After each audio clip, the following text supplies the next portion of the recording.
What's going on, y'all? There are two sides to every show. There is the artist side, the tour that's going around from venue to venue, and then there's the promoter or venue side of a show. Today's guest, Bujie Leichtweis, is an expert on both sides of a production. She is the production assistant for Alice Cooper and wears many hats on that tour. She's also a production manager for Meridian Entertainment Group in Michigan, where she started out their Common Grounds Music Festival. Bujie is also a former owner of a surf and skate shop and many skate parks in Michigan, which she ran for over 18 years. In this conversation, we talk about life on the road, her responsibilities on a major tour such as Alice Cooper, lots of great stories, her experience of being on both sides of a production, and what value that has given her from being on tour to working venues to working festivals, dealing with touring personnel, and also dealing with the personnel from different venues all over the world. And she has a lot of amazing insight that she gives in this conversation. And the most important lesson that she teaches and talks about a lot that you'll hear consistently throughout this episode is attitude, right? It's all about having the right attitude and the right mindset. That is how you build success on the road. I will have links to everything we talk about in this episode in the show notes. The link to that will be below. This is episode 112. So the link for that will be makingitwithchrisg.com/podcast/112 for episode 112. Thank y'all so much for listening. Please take a quick second to subscribe to the YouTube channel right down here. Also, leave a comment. We'd love to engage with you guys in the comments, answer any questions. And I hope you enjoy this conversation with the amazing Bujie Leichtweis. Live the life. It was fun working with you last year and getting to know you and see just how much of a badass you are when you work and and getting to share some of that, because I feel like the people that listen to this podcast will learn a lot from you today. So I'm really excited to kind of share your story and kind of dive into what it takes to be on tour. So this will be fun. But before we get there, I guess before COVID started, what was your role in the industry, and tell everyone a little bit about what you were doing before COVID? I was the production assistant for Alice, and people asked me what my job title is, and I said, well, I've got like 50 roles. And they're like, what? I said, I'm not sure I could name them all. I was like the production manager, and I were the first one there in the morning, last one there at night. I hung up all the signs so everybody knew where to go. Like when they walked in, where's catering, where's the crew room, where's the dressing rooms. That's the first thing I did. And then the timelines, and believe it or not, the most important thing they wanted was the internet code. Yeah. So I had to make sure that was hung up when my crew came in. And then, I had to get our production office together. I had to take care of the runners and get our bus drivers to the hotels. And I did bus stock for 4 buses. So I had to send the runner out to go shopping. And then when they got back, I had to put it in the buses. I did all the passes. I did ticketing. I set up all the dressing rooms. I did the guest list. I did stage tours. I'm in the show. I do after show food. And when they have the video screens, I also do video. Wow. And after the show, I have to tear down the dressing rooms. The after show food comes. I have to make sure our runner goes and gets our bus drivers. I meet everybody for the meet and greets. I ice the buses down, and then I do dummy checks. So there, that's that breaks it down, right? And just give everyone an idea, how long were those days? So when did your days start, and at what time does it end? My day started, it depends on the venue, but I'm going to say maybe like 7 o'clock. Mm-hmm. And it could be from 1 in the morning, sometimes 2. It depends on the venue. Like if we were in LA or Vegas, or Phoenix, New York, it's probably like 2 o'clock in the morning. Wow, that leaves very little time for sleep. And some days I get like a 5-minute break, because when the band comes in, then everybody's so needy. Hey, Bujie, come do this. I need this. Bujie, as a lot of people that follow Tommy on Instagram, I'm in a lot of his videos because I do his hair, I do Chuck's and Ryan's, and then they're like, rub my back, or how do I look, So it's just I'm busy all the time. And then I'm in the show. I have a couple different roles. So it's, yeah, I work 16, 18-hour days, 5 days a week. 5 days a week. That's how often you guys are on the road on average. Yep. And then what else do you do? Because knowing you, I know you do other things as well. I guess kind of fill everyone in about like the promoters that you work for. I started back in 2003 with, it's called Meridian Entertainment. And so when I'm not on the road, I do my own shows. I run venues. So while I'm on tour, I try to have the promoter help me advance some of the shows because it's hard, for me on tour, but I will make direct contact with the bands that I'm working with. And then I actually go and I run the show. So that's how I got started running venues, and now I tour. So I know both sides of the business, but my specialty is running venues. That's my favorite. Nice. That's yeah. fun. That's how I got my start. 2003. So let's dive in a little bit. So before you started the music business, I was reading an article. You actually had your own skate and surf shop or something like that. I guess tell me a little bit about that, and then how did you get introduced into the music business? And totally take your time. We got more than enough time. Okay. I owned skate shops and indoor skate parks for 17 and a half years. Wow. Yep. I had, at one time I had 5 stores and 2 indoor skate parks. One was 21,000 square feet. One was 60,000 square feet. Wow. And it's really cool. I think I had a normal job once. That's how I had a normal job. And that's how I got involved in the skate shop. Somebody wanted me to go over and install computers for them. So I did, like I said, I did that for 17 and a half years. It was pretty cool because we had a lot of professional skate teams come through, skateboard, inline, snowboarders. I can't skateboard, but I can rollerblade. We've had some of the biggest names in the business come through. So we used to do a skate contest in conjunction with a festival in Lansing, Michigan called Common Ground. Mm-hmm. So one day I told my ex-husband, I said, hey, hook me up with the guy who runs the festival. Mm-hmm. Biggest mistake of his life. I left him for the music business. It was a little more complicated than that. But so my ex-husband hooked me up with the guy who ran Common Ground. It was a 7-day festival. Mm-hmm. And I didn't know what I wanted to do, but I just needed to be behind the scenes and help out because I've always loved music. Mm-hmm. So the first year I sat on a hill and they wouldn't let me move. Like there was like 3 or 4 of us. And when the bands left, we put on rubber gloves and I went in and cleaned the dressing rooms out. And I cleaned garbage up. I did whatever I could. Mm-hmm. I don't, with just sitting on a hill most of the day. Right. So then the next year, one of the girls called me up and says, we want you to run the other stage. And I said, well, how do you know I would be any good?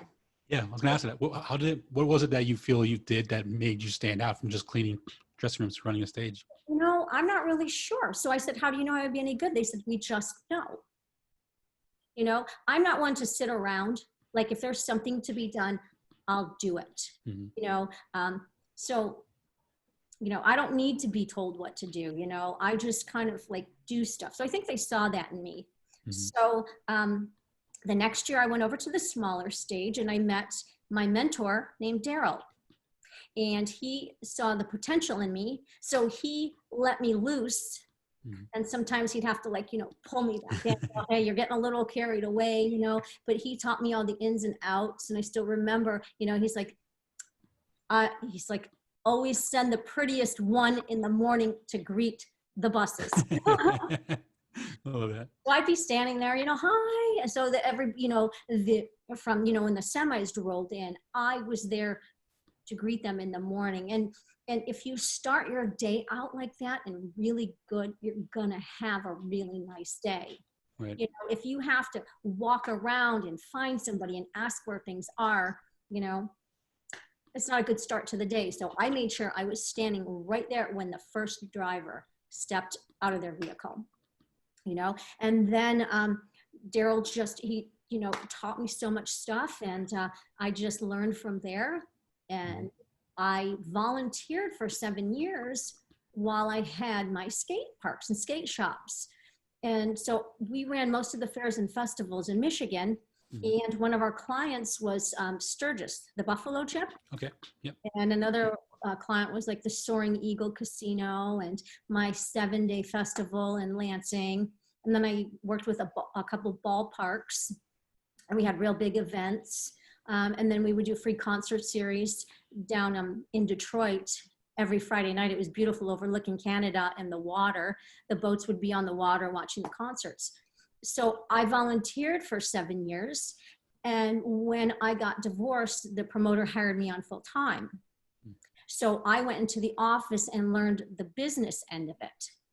So I learned about contracts and writers, and I amended all of them, and I sent them back to the agents and the lawyers, and then they'd come back, and then I would advance the shows and then go out and run them. So that's how I got started with the whole thing. Mm-hmm. When you were volunteering, was it all with the same company, or were you volunteering for different promoters? Nope, it was all with Meridian Entertainment. Like I said, they had a bunch of fairs and festivals. I even did shows in Ohio with a ballpark. But it was strictly Meridian. Got it. Yeah. And how many events a year were you working when you first started? Oh gosh, there was Common Ground, Grand Rapids, Bay City, Detroit. There's a whole bunch of stuff. We did a free concert, with the radio stations. They'd always call me because I loved to run shows. And it sounds bad, but I do a really good job, and I love what I do, and I love multitasking. And the more you give me, like, the more chaos, the better. And, I keep like a really chill backstage, because we don't need things in chaos. We want everybody to have such a nice day because, going to, touring, I know both ends of it. I know what it's like to not have any sleep, get off the bus and start your day off crappy. I know I want to make everybody happy when they come to my venue and go, you know what, I want to come back here. Right. And I remember that, So every time they had a show, they asked me if I could, you want to do it? And I'm like, yep. So I just kept volunteering and learned the one end of it. And then, like I said, when I went into the office, I learned the business end of it. Mm-hmm. So some of the takeaways from that story that like students could take, or people that want to get into the music business, is one, always saying yes. Two, probably having just looking for stuff to do, right? While there is things going on, if there's downtime, look for something to do, have a good attitude, and be available. I mean, these dealers seem like some qualities that will help someone get into the industry and get more opportunities. Yes. And, in this business, it's more of who you know. Yeah. Because I know a lot of people in the industry, and some of the bands had such, we had such great experiences. When I worked for the promoter and had my skate shops, I got offered jobs from bands, and I actually did some of the band's stuff because their people weren't capable of it, and I'm like, how do these people have a job? But, I started volunteering. I was cleaning trash, like nothing's beneath me. I started at the very bottom and worked my way up. So I have a really great respect for every single different position on tour. But, volunteering is the best way for me to get, that I got my foot in the door, because I don't know anybody in the industry, and some of my help actually have now moved on to Live Nation and and other things, so you just never know what's going to happen in this business. But, I started out volunteering, and here I am with Alice 8 years later.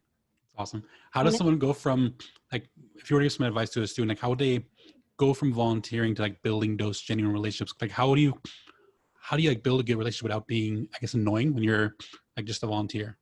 Yeah, that's one thing. You like, don't be overly aggressive and in somebody's face. Like, Like I said, I don't sit around and wait for people to tell me what to do. I look for things. I always try to be one step ahead of everybody. As I'm walking, I look over and go, oh, that trash needs to be emptied. Or, I'm very observant now, aware of my surroundings, and just silently do your job and don't go, oh my God, look what I did. I'm so good, pat me on the back, just, you gotta just stay humble and just, do your job. And in the promoter, liked that I was like aggressive and I got my job done, but I wasn't, I just did it with a smile and I loved what I did. And when you love what you do, it shows, Oh, absolutely. but, I asked questions when I had to. Daryl always said, if I have to get out of this office and off my seat, you're in trouble. Never once had he ever had to do that, and, I just learned and asked questions without being too annoying and in your face, and I take care of everybody. I took care of my riggers, my audio, my lighting guys, I just did it.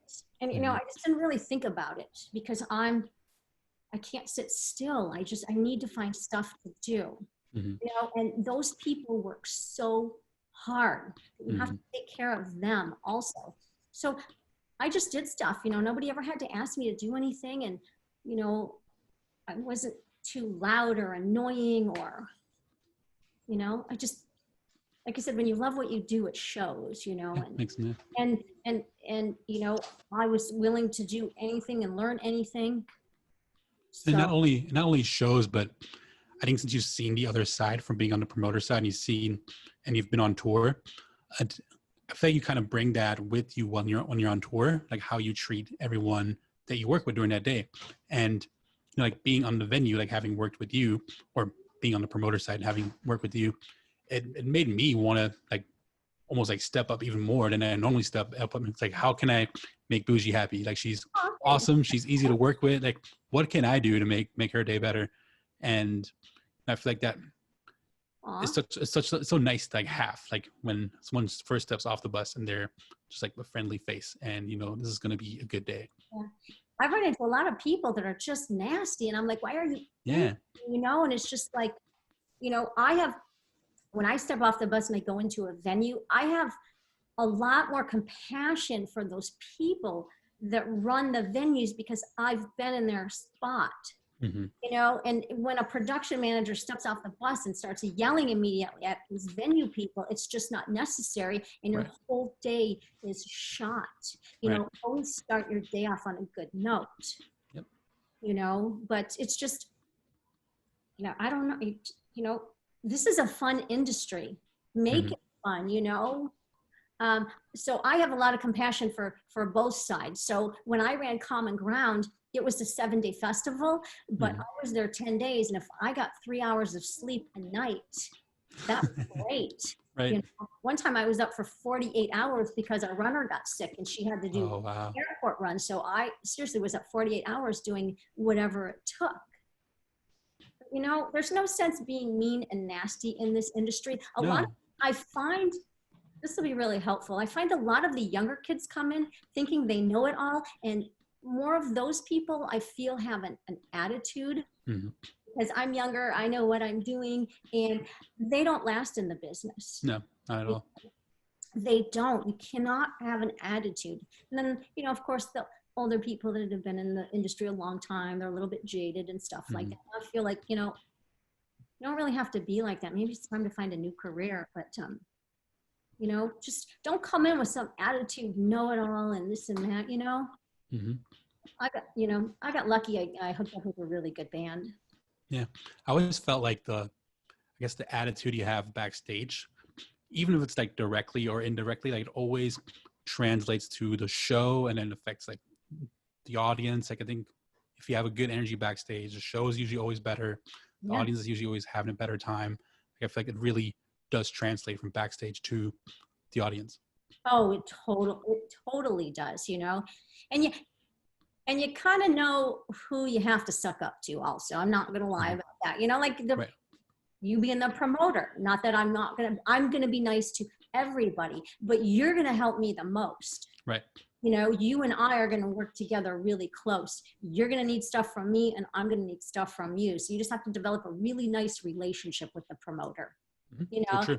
And the promoter is important because they can get your band other gigs. You know, I know some bands that will not be booked because they have crappy production assistants and they don't want to work with them again.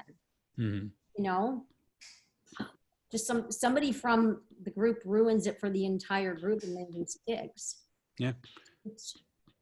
Talk about when you worked for the promoter. You mentioned you were amending contracts. For those that don't know what that means, like what does it mean to amend contracts? Okay, so we put an offer in for the band. Mm-hmm. It says this is how much money you're getting, these are the dates, this is how long the set time is. You know, basic points like here's your meet and greet. The band agrees to so many meet and greets, so many tickets, you know, basic things, okay? Mm-hmm. Every band has a rider. Mine's 37 pages. I do our rider, and it lists everything you need to know about our show. Okay.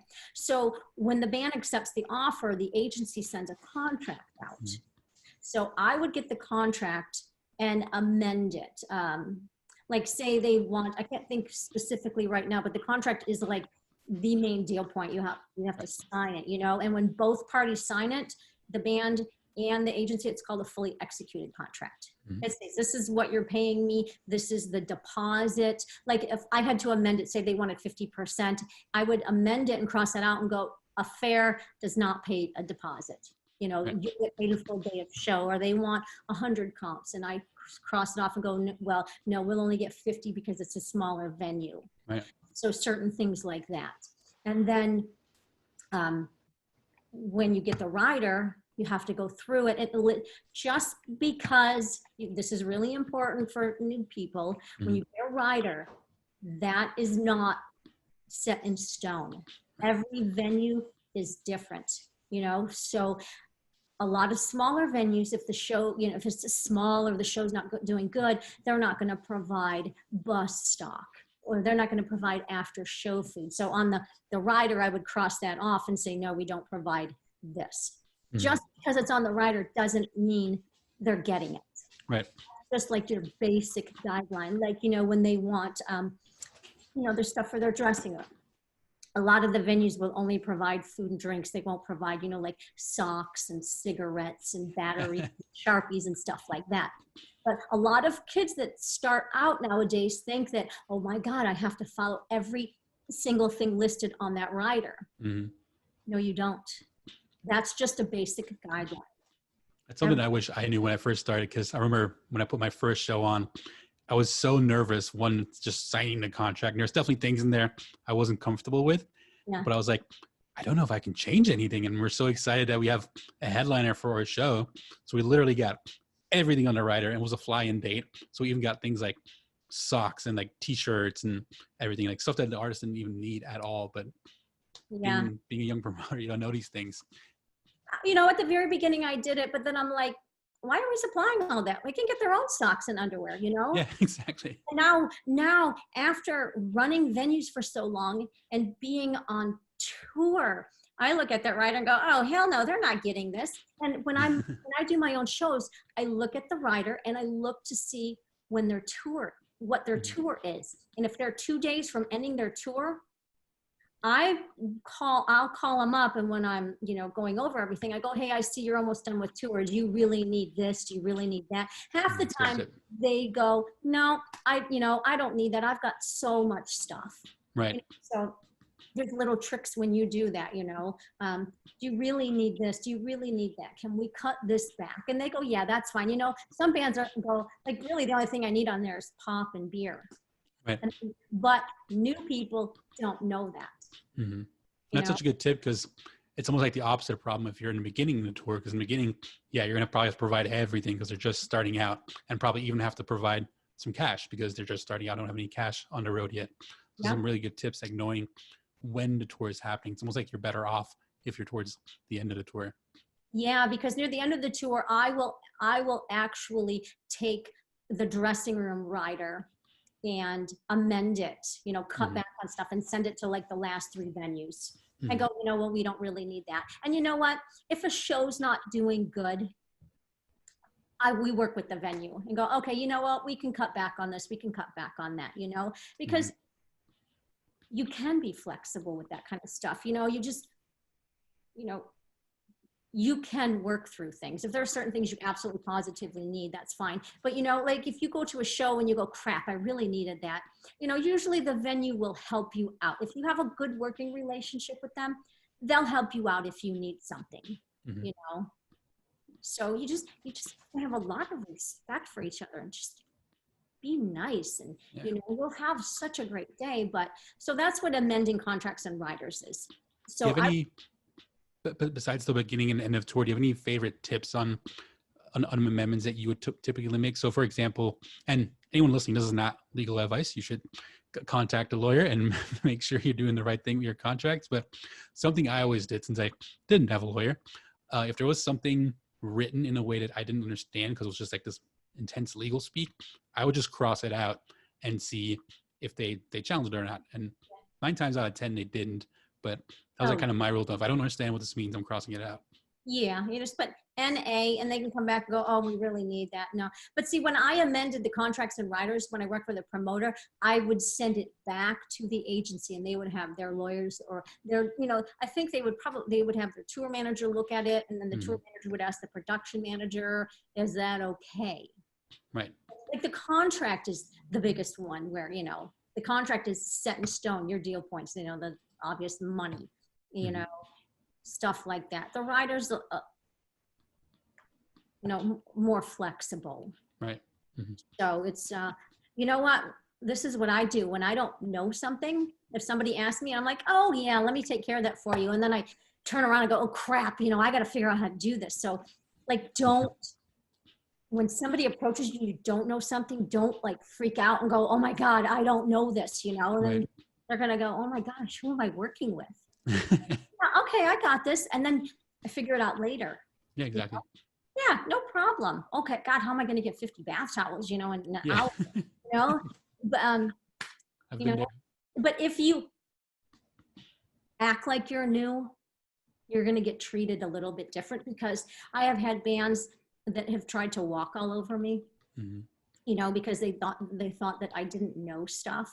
At the beginning, I didn't. And, you know, I'm sure a couple of them did, but when I got smarter, a couple of bands, you know, tried to walk all over me, and, you know, and I'm like, bring it on, dude. You know what?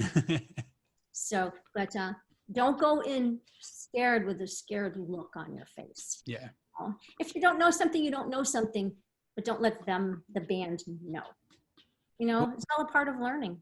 Yeah. What advice would you give on dealing with, I guess, challenging tour managers or challenging production managers? I would find somebody else to go to. No.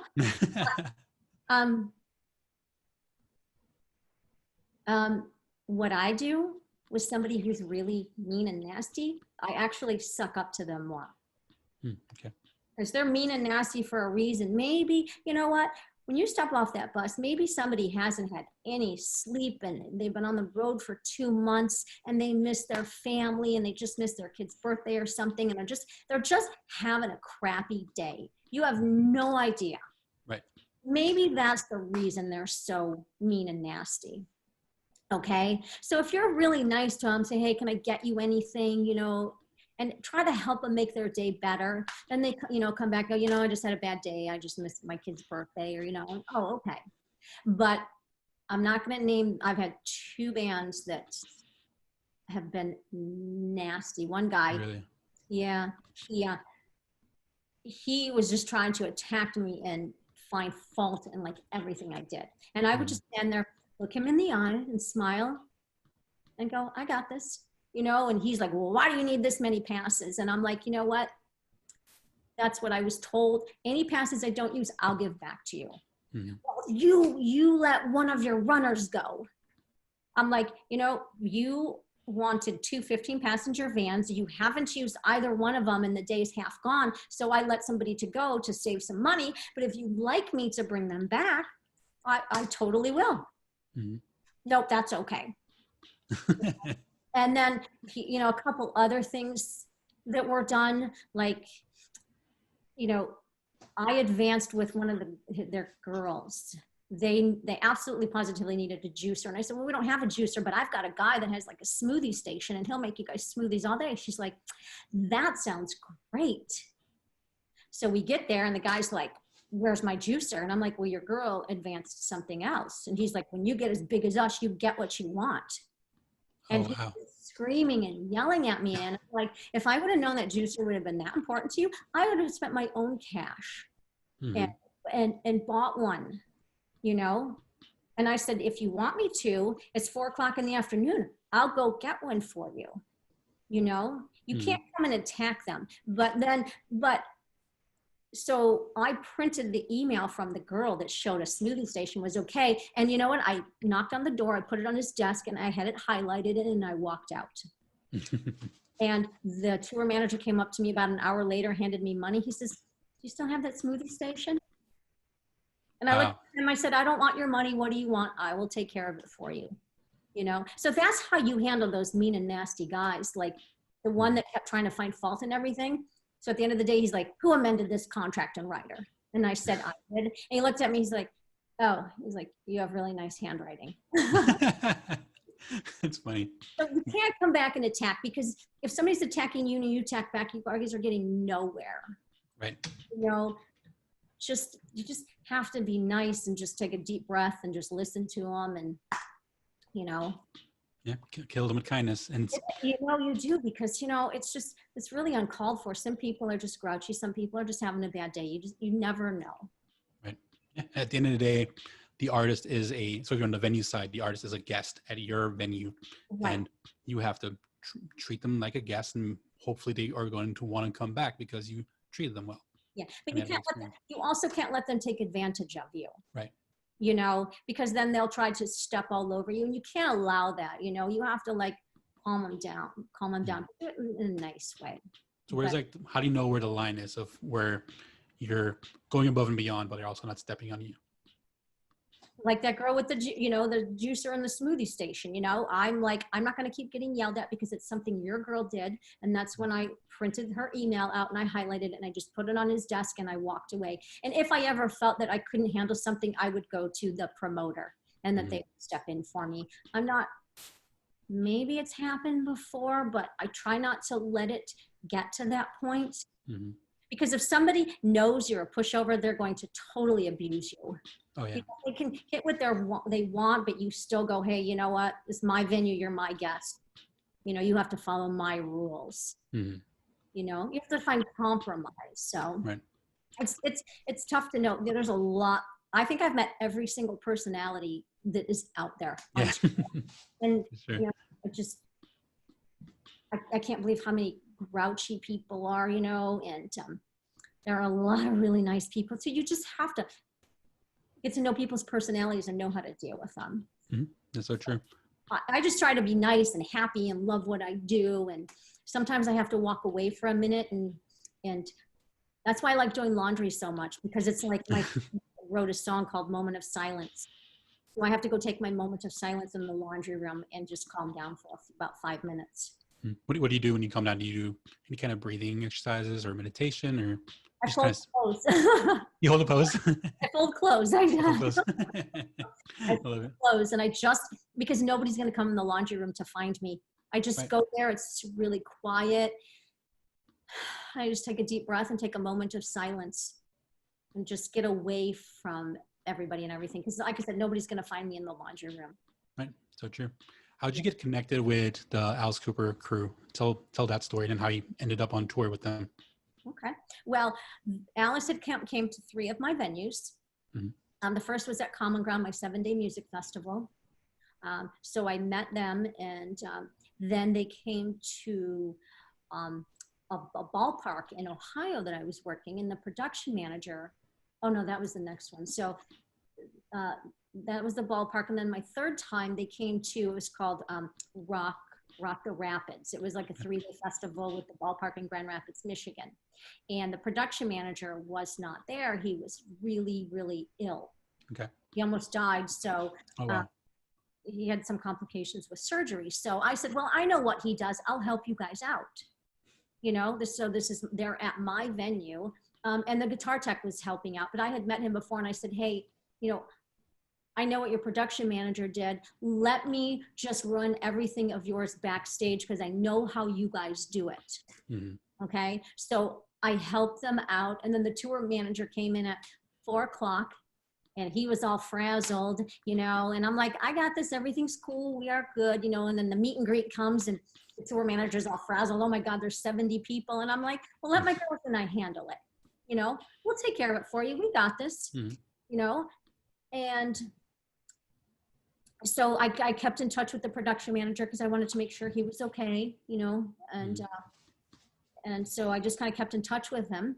And one day my coworker and I wanted to quit working for the promoter. She wanted to go find something else. And I wanted to quit because I wanted to live my dream. My dream was to tour with a rock band. I wanted to be a nomad. I wanted to wake up every day in a different city, work my butt off, see the world, love what I do, and get paid for traveling the world. So I wanted to live my dream. So 2 years after I got into the office, my coworker and I, we quit on Martin Luther King Day. And so I was starting to put my resume out. So I contacted our production manager and I said, hey, can I use you as a reference? And that was back in January. Mm-hmm. And he's like, sure. So the end of May, he calls me up. He's like, what are you doing? I said, I'm getting ready for work. He said, well, I thought you quit. I said, well, I can't just quit and not have another job. Right. So I'm just waiting. He says, well, I might have a gig for you. And I'm like, oh, okay. He's like, I'll call you back today or tomorrow. So he called me back the next day and he basically said, you leave in 11 days. And I'm like, okay. And I got off the phone and nobody is in the office with me. And I'm like screaming and going, oh my God, I got a tour. And I went out and I tried to call my mom. She wasn't home. Like nobody was answering. Like, I got to tell somebody. Holy crap. This is like exciting. And nobody's around to share it with. So I had a house at the time. And I actually worked and lived in one of the boss's house, so I was only supposed to be out with Alice for a month and a half on the Iron Maiden tour. Okay. So I still had the house there and they were getting ready to go off to Europe. And I said to our production manager, I said, do you think I'll be able to go to Europe? And he said, well, we have a girl that we use out there. She's been with us 3 or 4 years. I'm like, okay. Thinking like this is it. Mm-hmm. So Alice's manager, Shep, was at one of our venues one day. And he's like, hey, if you can swing it, do you think you could go to Europe with us? And I'm like, oh, wow. Sure. Trying to like contain my excitement. And he's like, okay, I'll let you know. I went out in the hall and I'm like, I'm going to Europe, And so I went to Europe and he put his arm around me, kissed the top of my head and said, welcome to the family. Oh, that's awesome. I know. And so when I got to Europe, like I had never toured before. I didn't know what it entailed. I just kind of like, I had never been on a bus before, never anything. I had no idea. But you know what? That was my dream. I was living my dream and I was going to dive in head first. And I don't read manuals. I just jump in. And then if I need to read, I'll do it. But, like I'm smart enough. I have common sense. So like I say, I stay one step ahead of everybody. And so I get to Europe and the girl that they used to use sat on the desk and she's German and she scared the crap out of me. And she looked at me and, I knew she didn't like me at first. And she's like, what are your qualifications? So I was telling her everything. And then she's like, oh, okay. He's like, you'll do. Yeah. And I just celebrated my 8th anniversary in June. That's awesome. Congratulations. Yeah. That's awesome. So like that was, I stayed in contact with our production manager, just checking in on him. And like I said, it's not what you know, it's who you know. Yep. Like I said, I got some job offers while I was running venues because the band liked how I operated and they wanted, somebody like myself, So like just make it a great day. Yeah, that's awesome. It's such a good attitude to go work with. I mean, regardless of what you do, whether it's being on tour, working at a venue, like you should be happy and enjoy what you're doing in life. Some days I don't, but I hide it well. So one question I have to ask you, I didn't tell you this when we first met, but Okay. let's see, the person in the music industry that I look up to the most is actually Chef Gordon. Oh, And so I have to ask you, what was it like working, or what is it like working with Chef? well, Shep is the one that kept me on, said, welcome to the family. And I'm like, Right. crap, you know? Shep is very quiet. He kind of like makes his presence known without making it known too much. He's very mellow and kind of just walks around, and you don't say no to Shep. No. If if he wants a snowman in July, you find a way to get him a snowman in July, like, but he doesn't stay around too much. He's just kind of like, he comes and he goes. He's very quiet. But I don't know how to say this without getting anybody in trouble. I do video, and I've never done video before, but Shep thought I did video. Told him I did. So I had no idea, when I started on there, like, you have this list of like 15 things and you're going to do video. And I'm like, okay, how hard can that be? Right. So, Shep thought I was hired on to do video. So every time I would do video, he would come screaming and yelling at me. And I'm like, why are you yelling at me? I'm not a video person. And I still remember one time we were doing, what was it? Bloodstock. And in Europe, these guys, I hate it because of the language barrier. This video guy would not listen to me. They don't like to be told what to do. I said, this is my show. It's your venue. I'm not telling you how to do your job. I'm telling you how to do my show. Right. So we work together. One guy would not listen to me. And I am screaming and yelling at him, and he is not paying attention to me. All of a sudden, bam! Somebody kicks the door open, and it's Shep. And I'm like, oh God, I'm in trouble now. And Shep is pacing back and forth, yelling at this video guy, and the video guy's not paying attention to Shep. And I get done with the show, and I go into the production office, and I'm like, I'm fired. I'm fired for sure. I just know it. Shep was so mad. So, and that was the last show of the tour. For sure, I'm fired. I fly from Europe, I get home, and I start getting all my messages. Okay? And there's a message from Shep. He's like, call me. And I'm like, yep, I'm fired. So I call him up. I'm like, hey, Shep, it's Bujie. What's up? He's like, oh, nothing. I'm like, oh, okay, see ya. And that was it. Just saying hi.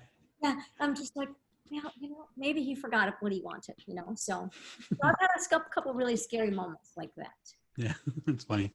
I want to walk through the advanced process a little bit so people kind of learn a little bit about advancing shows. I guess, first of all, keeping it super basic, what is advancing a show and how far out do you start? I like to start about a month out. Okay. But doing shows for so long, I've advanced the day before. I've actually day of show, but you can't do that if you don't know what you're doing, Yeah. I like to start a month out. What you do is you have the writer in front of you, make sure you read it in full, because there are some bands that will put stuff in the writer. If you got this far, thanks for reading this, Yeah. Or I would like to tell you a story, but I can't because it's, you read the whole writer, make sure you know what you're talking about. You need to know every aspect of your venue. How many dressing rooms, what the internet is, if there's shore power for the buses, I need to know every single thing about your venue before you get on the phone and sound like a dummy. And Right. if I'm coming off a tour and I don't really know my venue well, I'll call the venue. And then when I advance the show with the band, I'm going, I've never been at this venue before, but this is what I know of it. So you read the writer in full, and then there's some things you advance with the tour manager and some things you advance with the production manager. Like more of like the money and the ticketing, the tickets usually go through like the tour manager and everything else is through the production manager. So we'll go through like our production manager advances all the technical stuff, the audio and the lighting and the stage. And then he'll leave me to do all the dressing room stuff and the dressing rooms, how many we have, who they're going to be assigned to. I actually, will get involved in the ticketing because I do the tickets and the guest list. Sometimes the tour manager will hand that over to me. And then I'm in charge of the runner. So I have, we have a 37-page rider, but then I have a 6-page dressing room and catering rider that just entails all the meals and all the dressing room stock and like bus ice and after show food, and if we get bus buyouts and stuff like that. But Caesar will advance like security and barriers in the front of, the stage, stuff like that. So you just have to sit down and basically, I go through the rider and I go, okay, security. Do you need this? Do you need that? Yep. And hang on. Well, let me send you our security sheet of what we have, what we need. So they have that whole security sheet in writing, Yeah. And then that's why I do the dressing room rider, and I send that to them so they make no mistake about what we need. And then they call me up and we talk about stuff. Sometimes, hey, this is a Pepsi venue. We can't do Coke. How do you deal with budgets? Because of course, there's a certain amount of budget that fulfills your rider, and then of course, even being on the promoter side, the buyers sometimes they'll like to create a budget that may not be the most realistic budget that doesn't really cover the rider from the artist you're about to work with. Like, what can you, I guess, kind of teach a little bit on budgets? I don't do much with budgets. If our production manager will say, "Hey, Booch, cut the rider back," because like if you have a catering budget, the catering does not just include the meals, the 3 meals, but it also includes all the dressing room stock. Okay. So when you have a budget, sometimes you laugh and go, "This can't be done." If you have a $2,000 budget, you have to feed, 25 band and crew, plus, sometimes the venue's numbers will be in that also.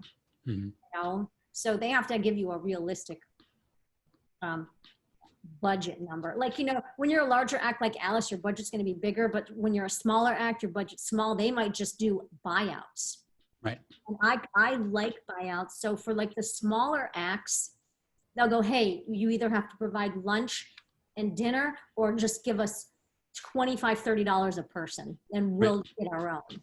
And honestly, that's the easiest, because then you give the band the money and then the runner will give them menus to different places, and then, they work it out. And so it's less hassle for us. Yeah, it makes it a lot easier. And you also mentioned that you guys travel in 4 buses. How many, can you kind of give a little bit of a breakdown of how many band members that includes, and maybe the crew, especially the crew part, so where people can like kind of learn the different roles there are on a tour? Okay. The first bus is Alice's bus. They also call it the golf bus. Those are the guys that the first thing in the morning, as soon as they get to the hotel, they get off and go play golf. So that's Alice, his wife, Kyler, Alice's assistant, our bass player, and our guitar player. Okay. And then they also play poker on the bus. So sometimes, our VIP girl will ride that bus and they play cards all night. So then the second bus is the rest of the band: Tommy, Nita, Glenn, our guitar players, and our drummer, and the tour manager and our VIP girl. Okay. They get hotels every day. So they go directly to a hotel. The last 2 buses are the crew and our production bus. The crew bus is like our guitar techs, our stage manager, our front of house guys, our lighting guys, our monitor guys. And then my bus is the production bus. There's 2, there could be up to 8 of us. And that's myself, the production manager, anybody that needs to be in there first thing in the morning. Our audio guys and our lighting guys and our rigger, because he comes in and marks the stage, and then our audio guys find their, points where they need to hang their stuff. So they get all that set up. Our crew doesn't need to be in as early as us, because my crew, our techs, they're there to set up the stage. So they can't start until the stage is already set up. So then they come in and they start, we have 2 or 3 semis. So we have one semi that's all the production, all of our lighting and our audio and stuff like that. And that gets dumped first. And then they start, hanging the lighting and the audio. And then our crew comes in about 10 o'clock and they dump their truck. It's our backline truck with all the stuff that they need, all the equipment. And then they start setting up all their stuff. And my wardrobe comes in, and then I start setting up dressing rooms. Got it. Okay. Trying to think if I want to rewind a little bit. Okay, I think we're good there.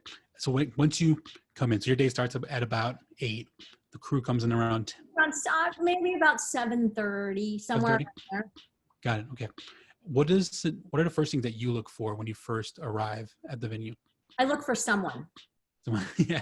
I do. I look for someone because when we, I'll back that up. You look for the back entrance.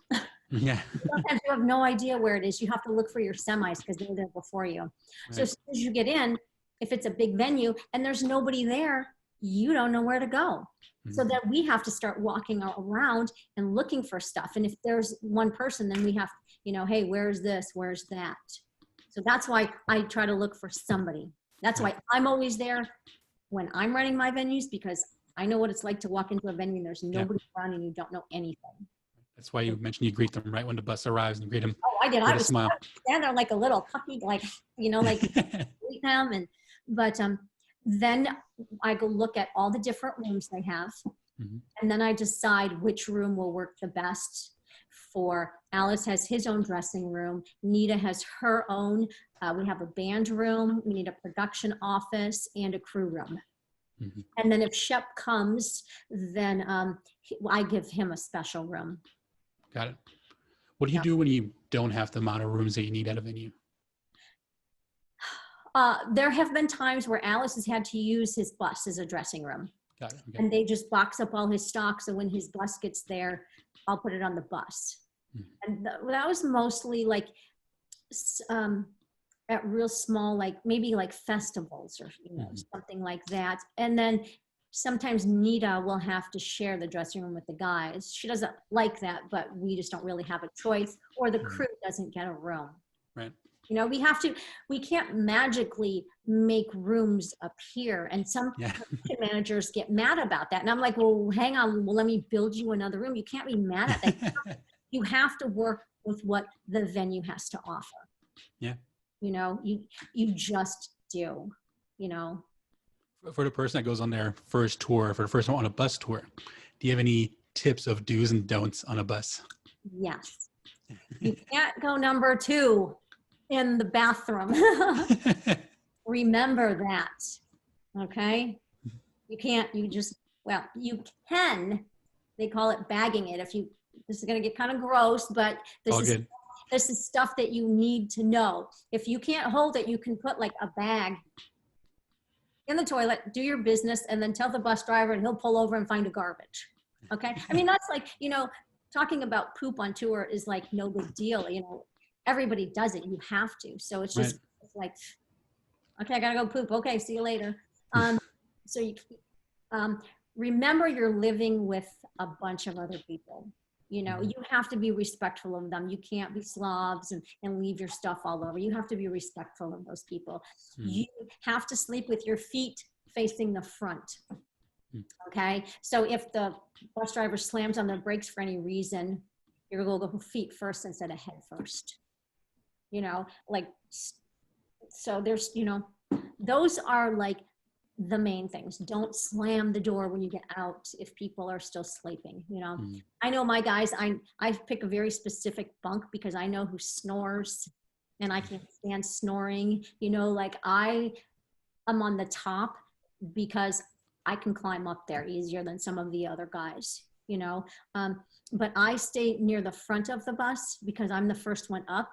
And if there were other girls on the bus, they want to get ready or maybe like put their makeup on. So I'll get up a little bit earlier than everybody else just to get ready. So when they get up, I'm not in anybody's way. Mm-hmm.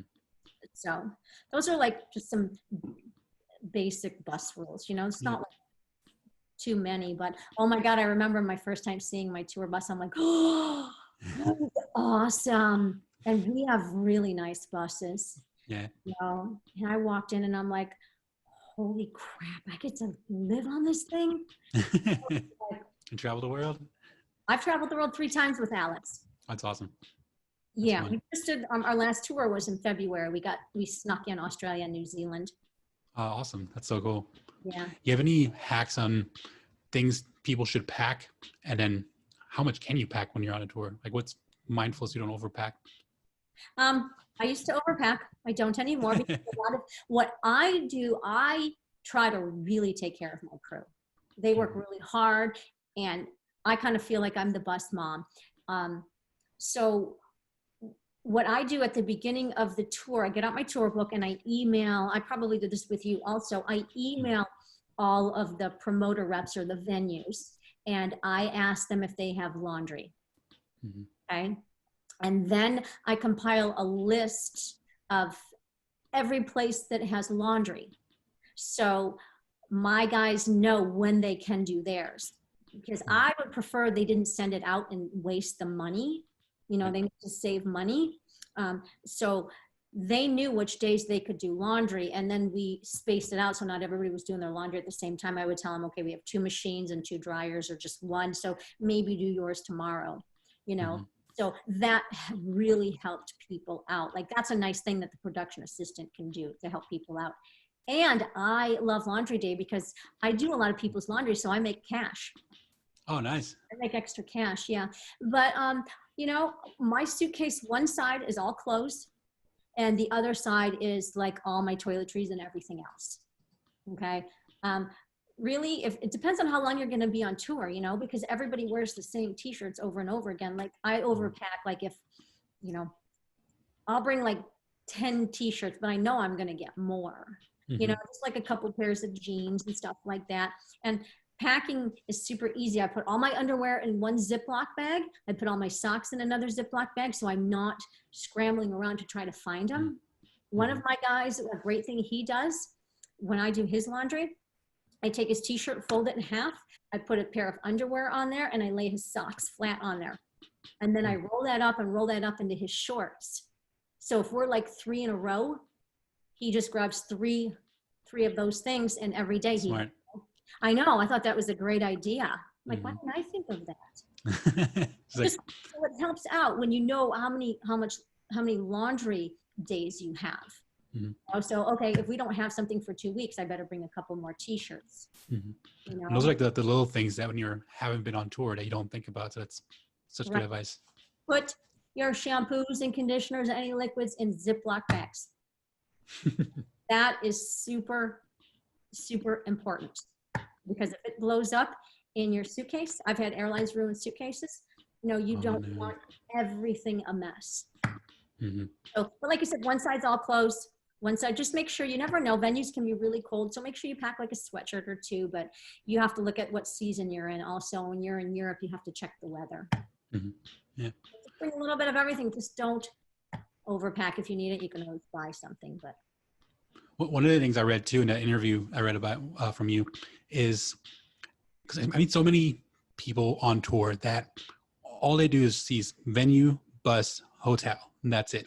And I don't know if you still do this, but that article was talking about how on days off, you like to explore the town and actually see the cities that you're in. And even like sometimes during the day on a show day, if you have time to go out for a few minutes, it talks about like how you like to just go out. Like how do you, what advice would you have to like really enjoy the experience of being on tour? Because you get to go to all these cool different places, and what a shame not to see anything. it kind of sucks on a show day. I can't go out. Right. I just can't, because like I said, sometimes I'll get a 5-minute break the whole day. I don't go out. I feel like I need to be there all day long because I always have something going on. Now my backline guys, they can get out and walk around, you know, like Starbucks is a huge thing. Make sure if you go to Starbucks, make sure you get their Starbucks app, because you'll accumulate tons of free drinks. Get the Starbucks app. The one time I left on a show day, we were in Memphis, and I am a huge Elvis fan. Nice. And the promoter knew that, so he took me to Elvis's very first house. Wow, cool. Tiny one. I'm like, I begged and pleaded. I'm like, can I go? Can I go? That's the only time I ever asked to leave on a show day to go see that. And everything fell apart. No. Yes, everything fell apart until I got back. No, but I got all my stuff done. I made sure I was one step ahead, and I did this, and everybody knew I was leaving, But I'm not going to go to Memphis and not see where Elvis was, where he grew up. Yeah, absolutely. So on my days off, there's like 3 of us that really like to explore. So we do research ahead of time. Mm-hmm. Okay. In the United States, we kind of know what's around. So we're going into our day off. The 3 of us will get together and go, hey, do you want to go do this today? And they're like, yeah. First thing we do when we get off the bus in the morning, we have a coffee club. Mm-hmm. There's a couple of us, and we don't just let anybody in. Oh, wow, exclusive. It is, yeah. So there's like 2 of us like founded it, and we let just a couple people in, mm-hmm. but nobody else. Most of the guys like to sleep in, and catch up and do stuff. Man, I'm just like getting off the bus and like my buddy Eric and I are like ready to go. Like 5 minutes after we get off the bus, we'll just drop our bags and just go. And then, it depends on where we are. Sometimes we'll take a bus to go see something or a taxi, like we took an Uber, get the Uber app, and also get Lyft, because if you have American Express, it connects to your Lyft account and you can get points that way. Mm-hmm. But we had to go to some waterfalls. Mm. So we look and see what's around, and then that's how we plan our day. Nice. Yeah, but go ahead. What was one of your favorite excursions? Oh gosh, I have so many. One of my favorites, I have a lot. I have way more favorites in Europe. Yeah. Like in Europe, when you need to explore, because sometimes we'll have 2 days off because the bus ride is so long. Mm-hmm. Or, so we were in, what was it? Brno, B-R-N-O, in the Czech Republic. Okay. And we wanted to go to Prague. There was 3 of us. And we couldn't read the language.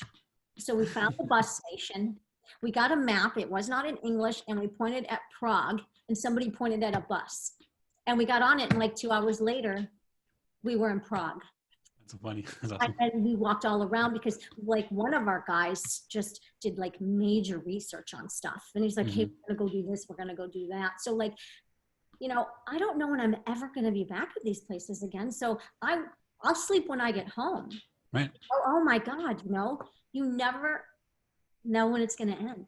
Yeah. So you can't miss out on any experiences. Like, one of my guys and I hopped on a train in Germany and went to the concentration camp. When we were in Paris, we went to the catacombs, stuff like that. So we do a lot of research, and we know where we want to go, and we'll just do it, and we'll be gone the entire day. I just need to be back by a certain time because I have to unwind and get ready for the next day. And I call it a school night. That's why I'm very boring. I never go out. Mm-hmm. I'm so boring, but it's a school night for me. I work really hard, and I have to get sleep and stuff like that. And what do you mean boring? You get to travel to all these amazing places, work for a really cool tour, and get to explore some cool things as well.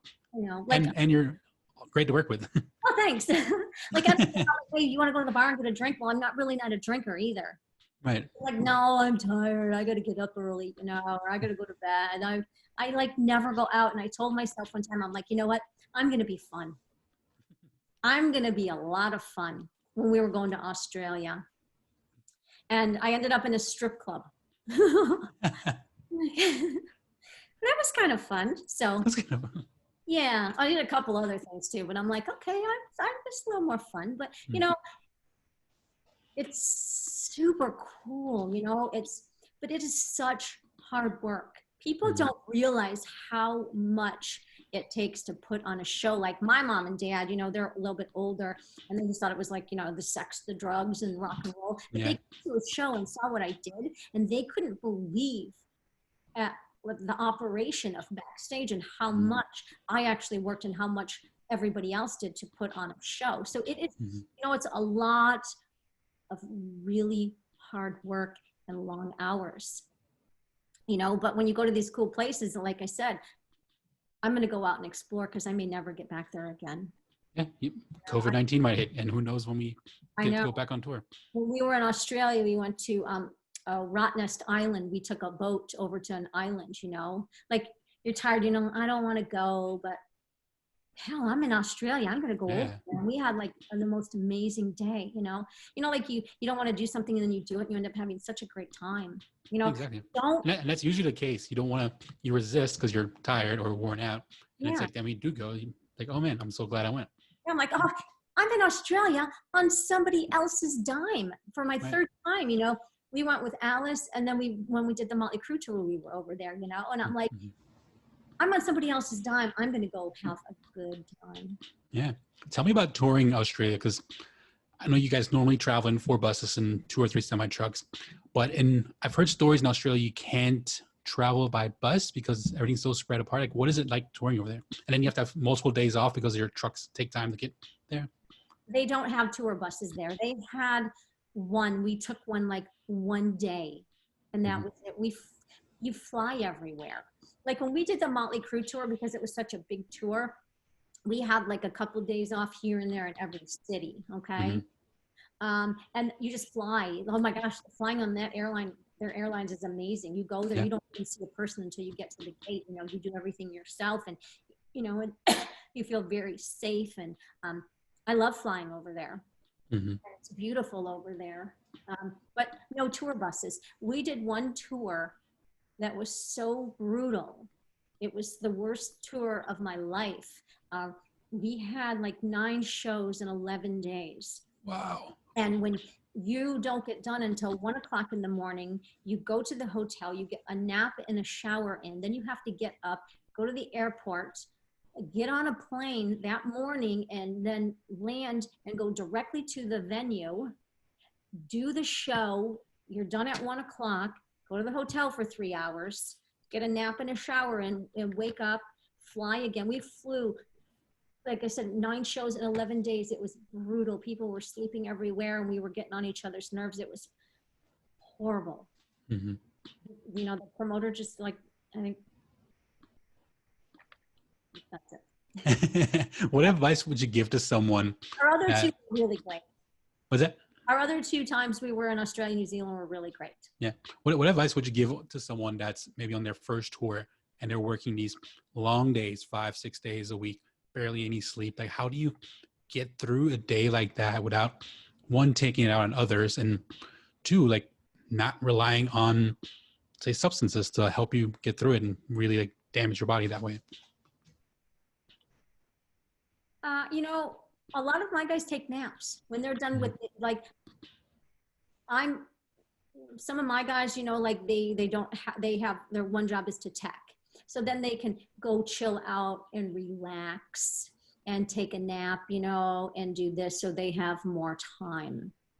You know, we're going to have bad days. It's just going to happen. And when you live with people that long, you're going to get in arguments and fights, you know. Mm-hmm.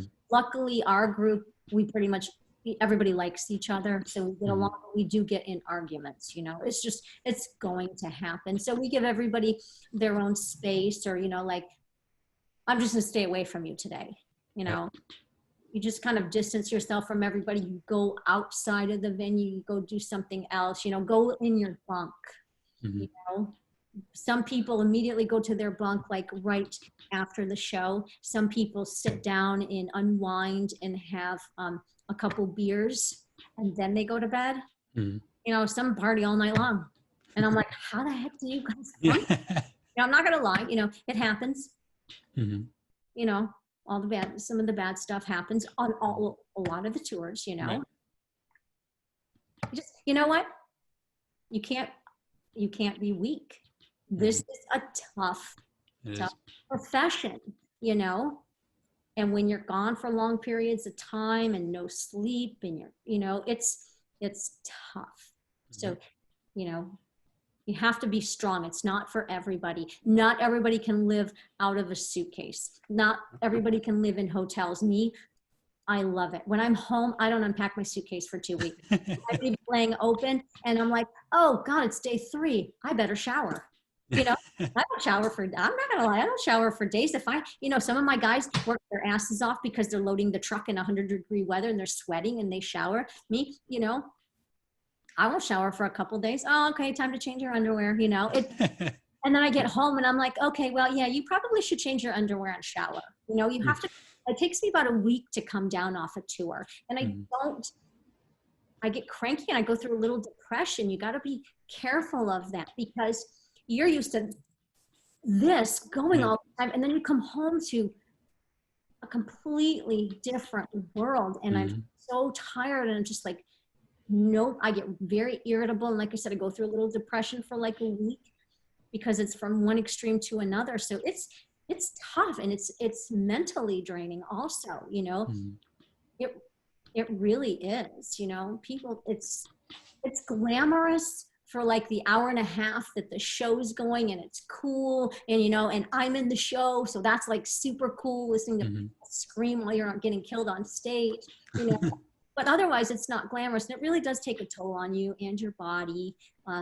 You just have to know when to step away. So this break has actually been pretty good because I was only home 10 days in 6 months last year from June through December.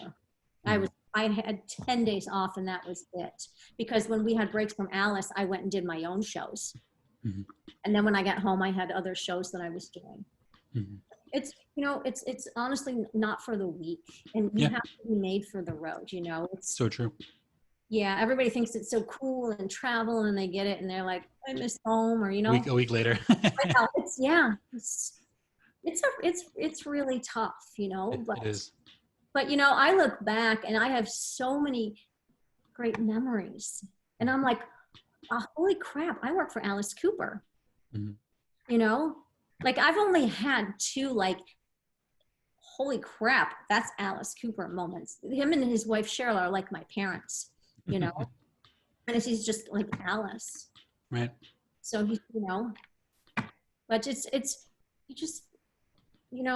it's mental, a lot of mental. So you have to be able to handle that. And it's kind of like the whole theme throughout the whole time we've been talking so far, right? Having the right mindset and the right attitude, and hopefully we're working for a good crew. Like I would admit, yes, it's tough enough as it is to begin with, but then if you're traveling with a tour that's just where everyone's miserable and they don't get along, that's like a whole another layer. So like having a crew that works really well together and respects each other, likes each other, that's so important. Yeah, it is because when you start the tour, you're feeling good, and then you get like 2 months into the tour and everybody's cranky and tired and then you need a break from each other. So you go home for a couple of weeks and you go, I want to be back on the road. So the longer you stay out with these people, I just kind of feel like, just get me away. Like when we were flying home from Chicago last year, I couldn't wait to get home. All the flights were delayed. Oh no. I'm like, oh, hell no, I am getting home. So there was a couple other guys that lived in Michigan. So we just rented a car and the lady, she's like, which car do you want? This one or that one? I said, which one goes faster? And she's like, that one. I'm like, we'll take it. We need to get, we just wait to get away from everybody. And then 2 weeks later, I missed the road. Yeah, I miss you guys. I'm telling you, it's crazy. It's changed me.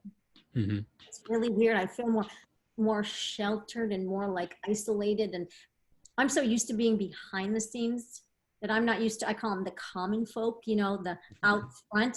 I can't do that because I'm so used to being backstage. So but you know what? I work for Alice Cooper. I get paid to see the world. Awesome. Yeah. It is. And, and I go out to Phoenix sometimes. I help Alice and Cheryl with their charity event, the Christmas thing, and I'll stay at their house, and they're just awesome.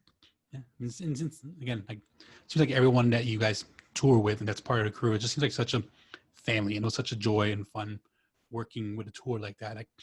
As a promoter rep, you see so many different tours, so many different venues, and not naming the venue we were at, it's one of the more challenging venues that I tend to walk into, but it was just so fun, working with a crew like that, and just makes the day so much better. So And you know what's really, you know what the whole thing is about this industry? It's you meet really cool people. Interesting You know, people.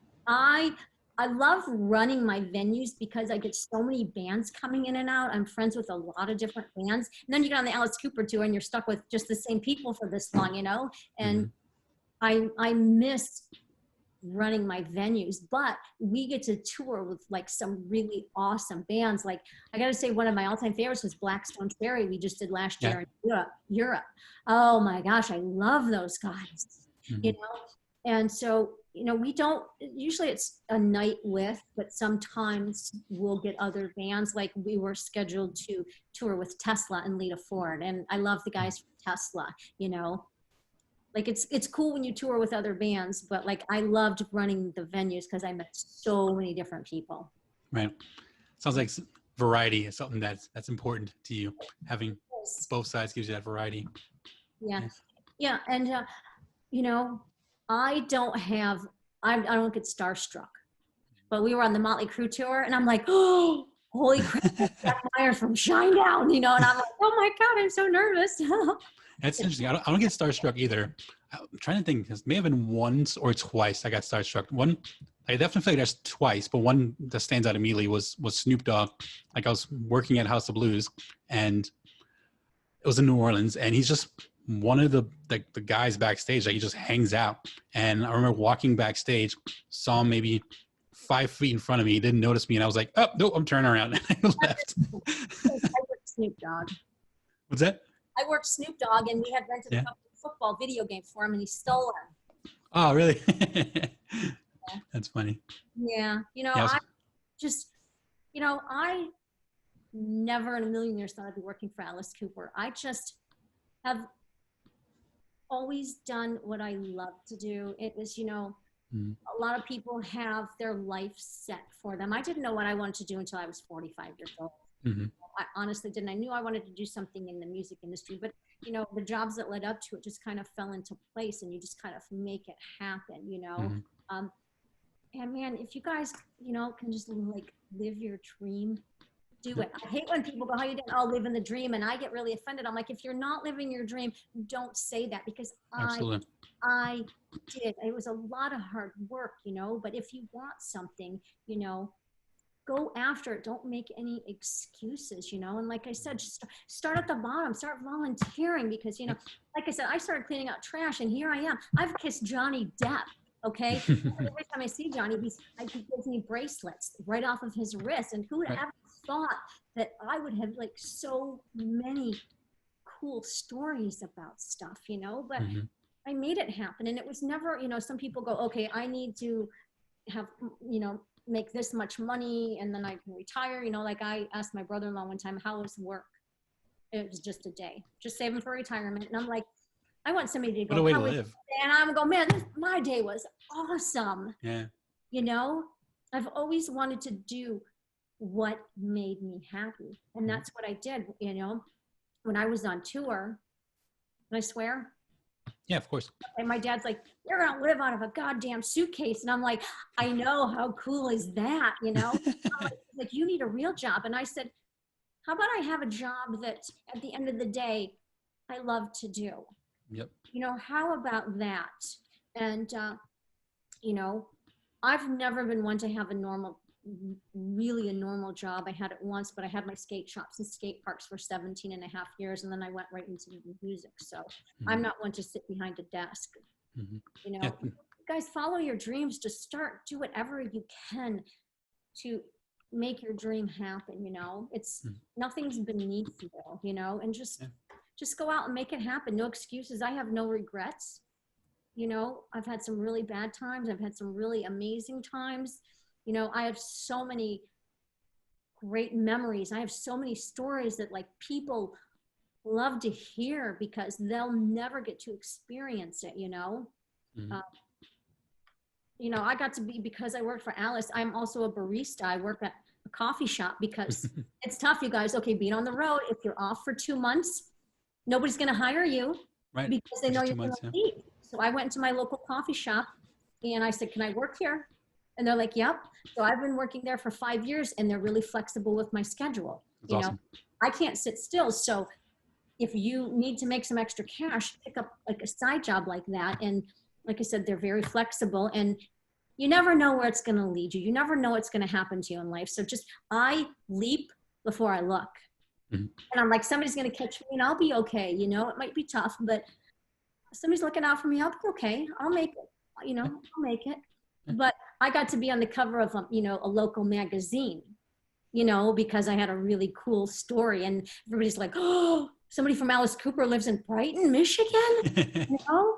And then they're like, oh, you're the girl from the magazine cover. Like, people recognize me for a year. And even my parents, you know, my dad got to golf with Alice, and he was 82 at the time. And he had a picture, he blew it up, took it to his country club.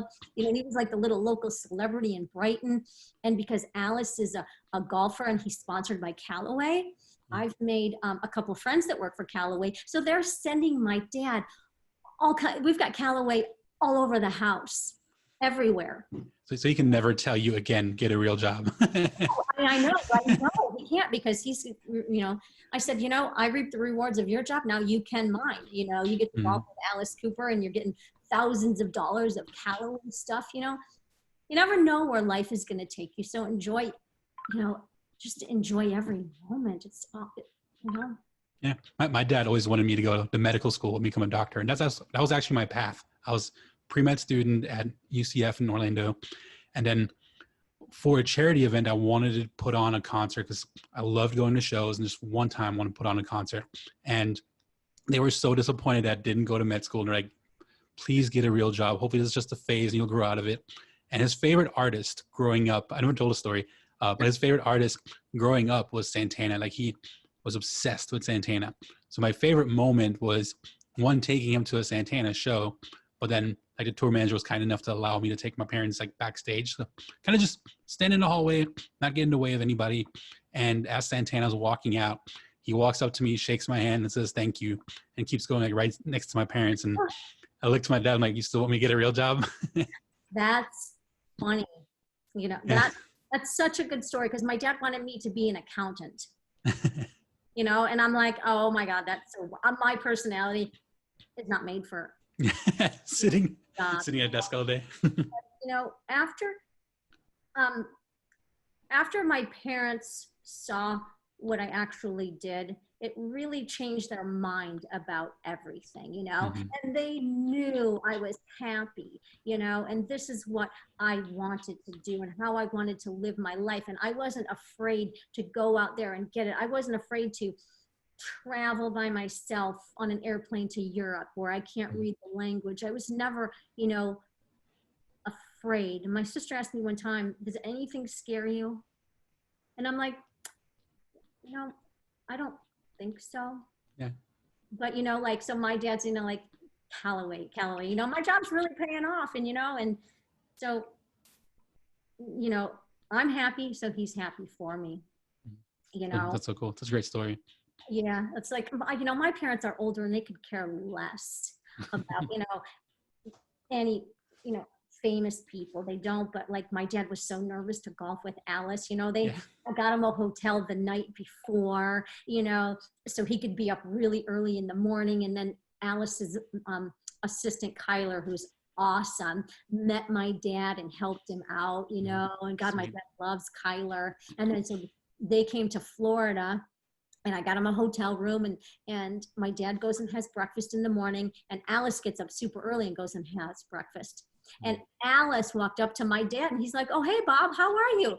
And So my cool. dad's just like, oh my God, Alice Cooper knew my name. You know, my dad had that starstruck moment. I thought, you know, and my dad doesn't show a lot of emotion. So when, you know, that happened, I'm like, oh, that I just made my dad really happy, and that makes me feel good. That was always my favorite part. Like, that's my favorite part working shows, is doing something nice for like the people that you love, like for your parents or like really, really close friends, like being able to create moments like that. That was always my favorite part.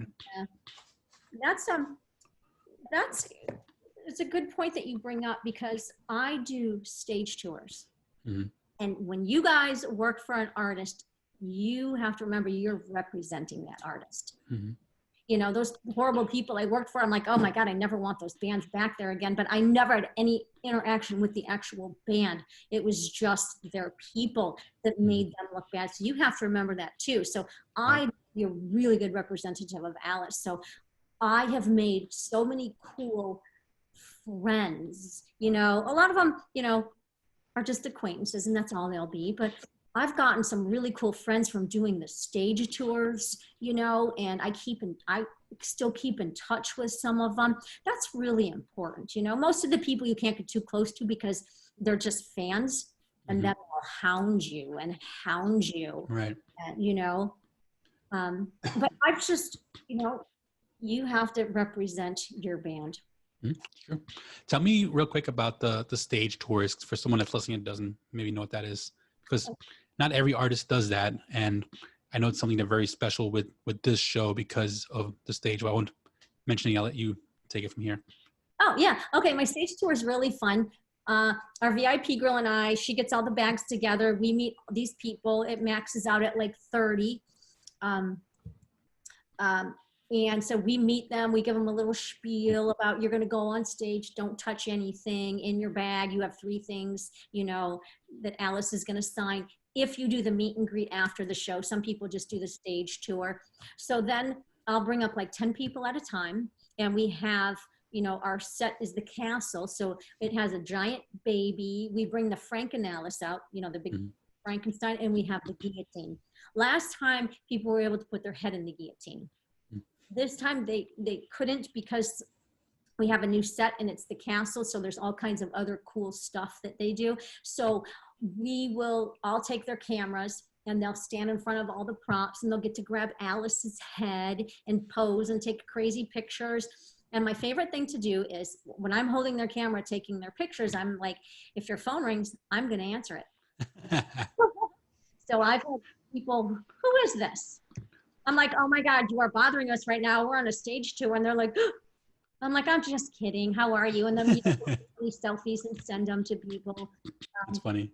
But the stage tour, they can't touch anything, but they can go stand next to everything. And then they, you know, they post their pictures and they feel like they're part of the show.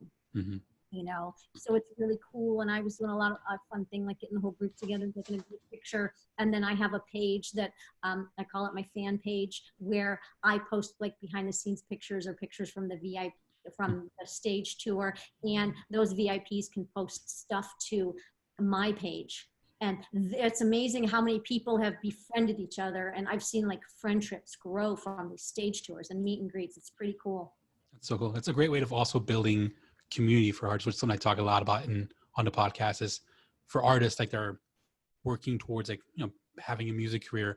One of the important things to think about is like, how can you build a community within your audience? And definitely see that with Alice Cooper's tour. Yeah.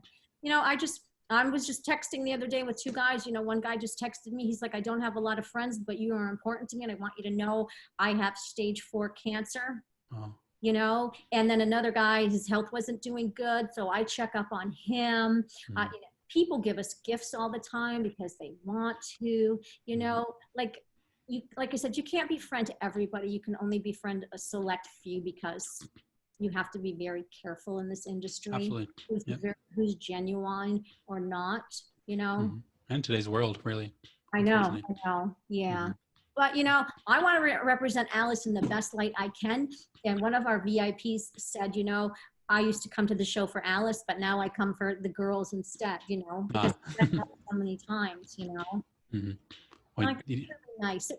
You know what? It makes me happy to make other people happy. And when I'm home, I have a lot of guitar picks. So I give them out and I tell stories and, you know, fun. And they're like, oh my God, I'd love an autograph. And I'm like, I can do that, you know. And they're like, really? Well, I can do certain things for people that'll make them happy that they would never be able to do on their own. And that's the industry we're in, right? We're in the industry of making people happy. Right? I know. Yeah. Did I make you happy when we worked together? Yeah, absolutely. Yeah, that's why I kept in touch. Well, thank you. Yeah. I have a few fun, like little like wrap up questions. But before I ask those, what can people do now during COVID-19 while there's no shows going on, nobody's on the road? Like, how can they, I guess, prep themselves to start working shows and volunteering for their first shows? That's kind of tough to answer because in my position, there's not much I can do. Like if maybe like if you were in like in the audio or just starting out in like audio and lighting, this is a really good time to learn stuff. Learn, we get more knowledgeable about stuff. I'm starting to learn about like labor and what all that entails. And then I'm going to start to learn just enough about audio and lighting. I don't want to know everything about it, but I want to know more than I already do. This is a really tough time because we don't know when we get to go back. So you know what? This is a really good time that people can learn other skills. You know? Yeah, learn other skills and learn as much as you can and try to network. Maybe try to reach out to some people that have been on tour and see how they're doing. And and you know what? I belong to like social media. I call it a necessary evil. Like I'm the coolest friend that everybody has, so I have to be on there so people can see. I don't have to, but I want people to see what I'm doing and be able to experience what I experience. But there's a group called BobNet. But if you're not touring, you can't get on it, you know, but that's a nice little community for us people, you know, like to interact with each other and stuff like that and kind of help people through this hard time. If you're just getting into it, honestly, I don't know what to say because, you know, you can't study. You can't volunteer anywhere. Just, you know, learn some skills or I'm, you know, play around with gear, learn how some gear works. Because the more value you can bring to a show or an event, the more likely you're going to get more work as well. So the more you can learn, just like gear, it'd be really helpful. I'm, you know, and I've had like other people email me asking me questions about the industry and how did I get started in there and what can they do and stuff like that, you know. I wish I was a little more technical, but I'm not. I am where I am and I love what I do, but I would I never want to stop learning. So that's an important lesson. So with the fun questions, first, it'll be interesting how you're going to answer this one. Okay. Because I want to ask everyone, but when you think of the word successful, who is the first person that comes to mind?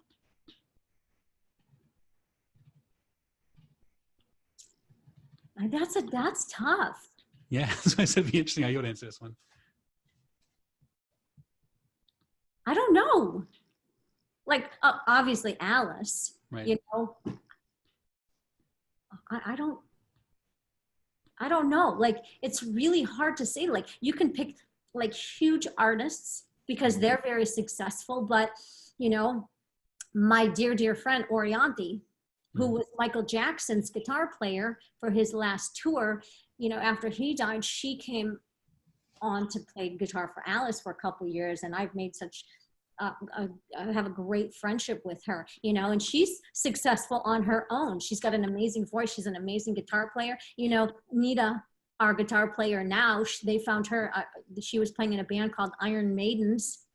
You know, she's really successful now. She's doing some great stuff with her life. So, you know, she's been real successful. So there's like different levels of it, you know. You don't have to be like this major star to be a success. You know? Very good lesson. I think I'm kind of successful because I'm like, hell yeah, I'm touring with Alice Cooper. I'm touring the world. And I, you know, like, that's pretty awesome. You're definitely successful. Tell me about the first concert you've ever been to or the first memorable concert experience. My first concert ever was Def Leppard. Oh, cool. And I actually got to meet those guys. We were at a day off in Montgomery, Alabama, where there's like nothing except for a coffee shop. And we're like, whose tour bus is that? And they're like, I think that's Def Leppard's. And we got to go on one of the buses and hang out with them. And I'm like, that's pretty cool. And then we got to play with them at a festival. And I'm like, you were my first concert. And he's like, well, let's take a picture together. And I'm like, okay. So that was, but my first concert, I wasn't like until I was in my late teens. Yeah. And I knew who Alice was, but I only knew his like slow stuff, like Only Women Bleed and You and Me, and of course like Poison and School's Out. What is something? So now during COVID, you have a lot of downtime. What is something that you're currently really into? It could be anything. It can be business related. It can be an app. It can be a TV show. What's something you're currently into? I don't have downtime. No, I'm like hyper. I need to be moving all the time. Before COVID hit, I had 5 jobs. Alice, the 2 promoters, the coffee shop, and I work at my Metro Park.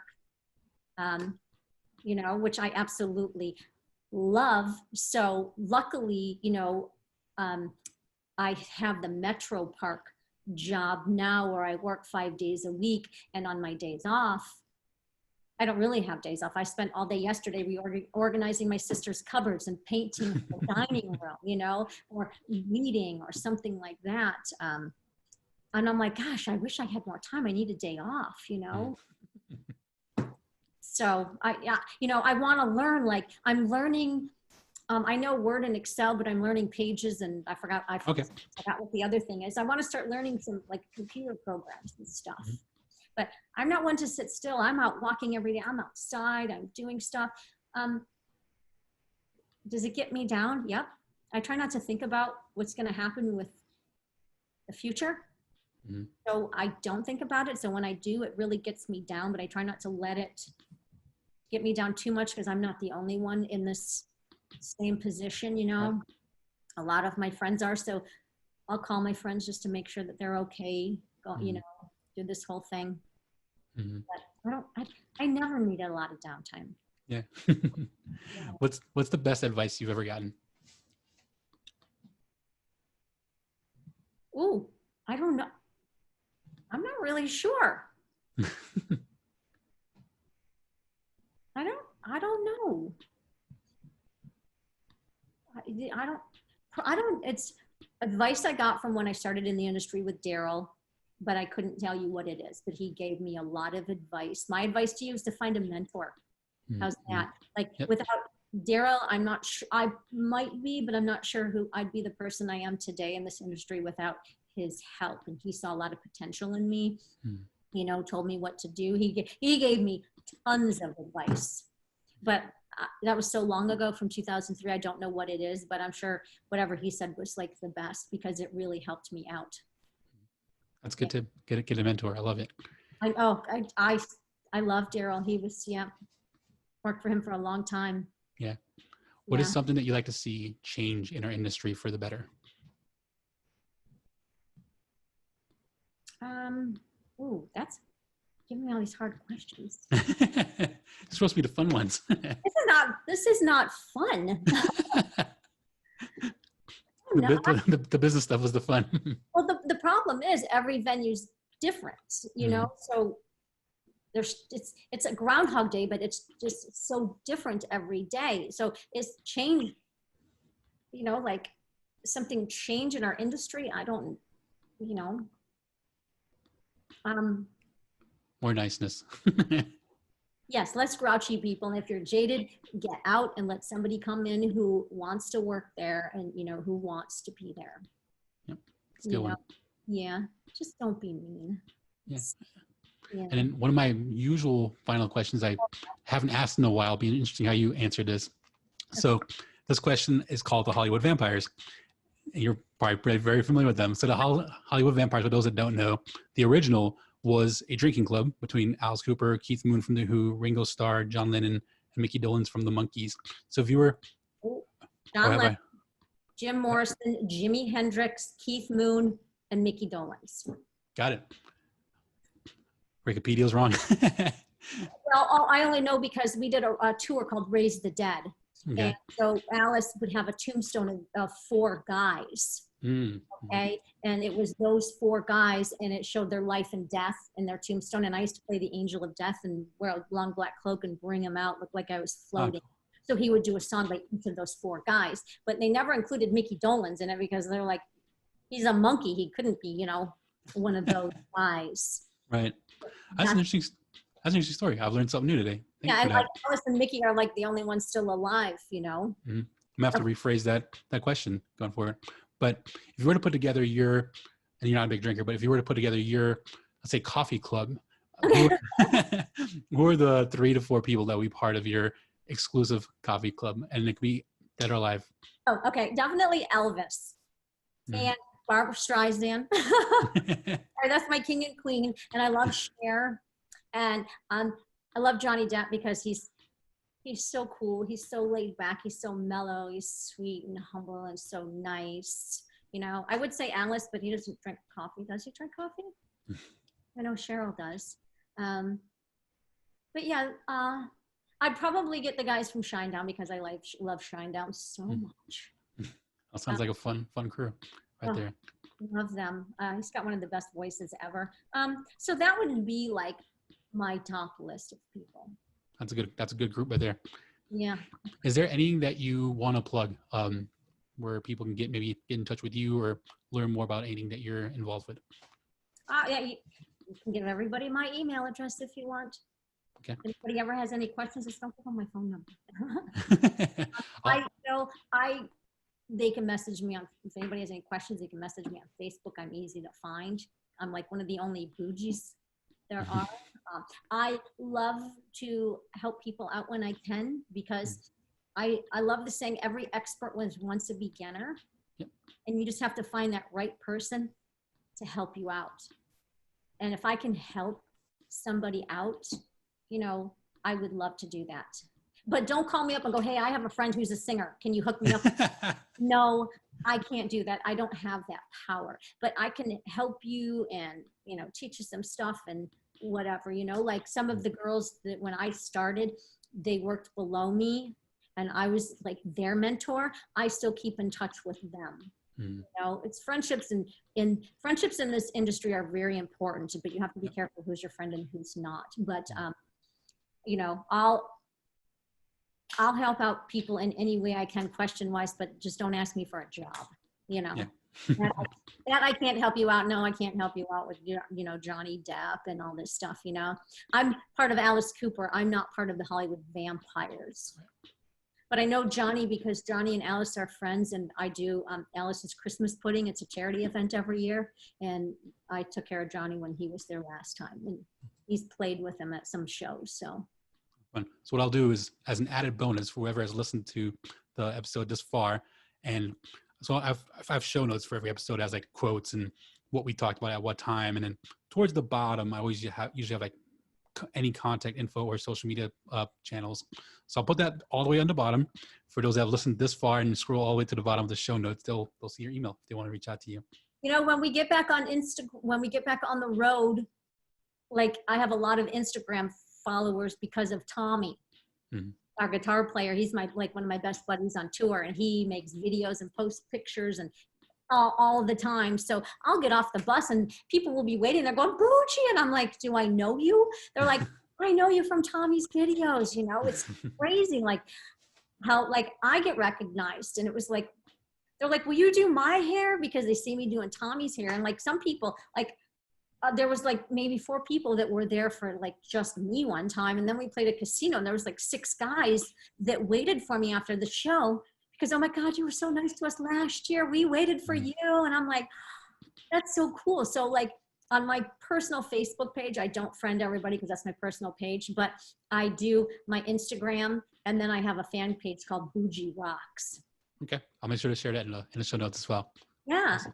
And before I ask you the last question I ask everyone, just wanted to thank you so much for your time today, for being on the show, for teaching, for sharing, and just for being someone like fun and positive to work with and putting that kind of energy into our industry. Because I feel like if there's something I would want to change in the industry is having more of that, more people like that, because it just makes it so much more fun, so much more enjoyable to work, and just makes everyone want to step up and work harder. So just thanks for the energy you put out there. Just you have nice people and makes for a great day, and it makes, you know, and it's, you know, like apparently I was memorable, you know, make yourself memorable, because if you're just starting in this industry, people will remember you and what you did for them, you know, and just, I do it because I love to do it. I just like taking care of people and stuff. And, you know, this is rock and roll. It's a fun business, you know, what the heck? I don't have to sit behind a desk every day. Yeah. Know? Absolutely. So, well, thank you so much for having me on the show. This was really fun. Yeah, it was fun. And then the question I ask everyone at the end was, what's your definition of making it? When you live your dream. That's what I think it is. You know, everybody, okay, you know, if I was accountant, would I have made it? I don't know, but I lived my dream. You know, I made it. I made my dream happen. And how many people can honestly say they lived their dream? So I kind of feel like I made it.